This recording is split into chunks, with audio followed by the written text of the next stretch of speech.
Տիկին Գրիգորյան, դուք ինչպես կբնորոշեք տեղի ունեցածը այսօր, հա, եւ երեկվանից արդեն տեղեկատվություն կար, որ ներխուժելու են մասնավորապես Լևոն Քոչարյանի բնակարան, նաեւ Ռոբերտ Քոչարյանին հակակոռուպցիոն հրավիրել Փաշինյանի երեկվա զրույցից, հա, թե կարելի է այդպես ասել, հետո։ Դե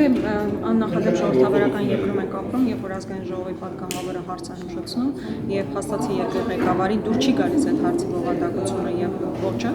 եւ հետեւաբար ԱԱԾ-ին ուղարկում է պատգամավորի հետևից եւ ընտանիքի ուսանողների հետևից։ Այսինքն սա ռեպրեսիայի ուրիշ ինչ բնութագիր պետք է տալ։ Ուղղակի ճղճիմ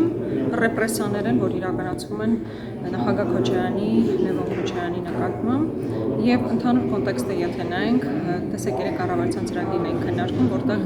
ինքը իբր ասում էր 4-րդ հանրապետության ստեղծման մասին, բայց մեծ հաշվով 3-րդ հանրապետության կազմակերպման մասին էր խոսում։ Եվ բանակում մահերի դեպքերը եւ մնացած բոլոր կատաստրոֆաները քողարկելու համար ինքը այս ներքին ռեպրեսիաների է գնում եւ մարդկանց ձերբակալելով, այս դեպքում քաղաքական ուժի առաջնորդներին, այս դեպքում մասնարարպես նախագահ Քոչարյանի նկատմամբ իրականացվող այդ համատեքստումը արտաքին զիջումներ իրականացնելուց առաջ ինքը փորձում է ներքին ռեպրեսիաներ դնել։ Եվ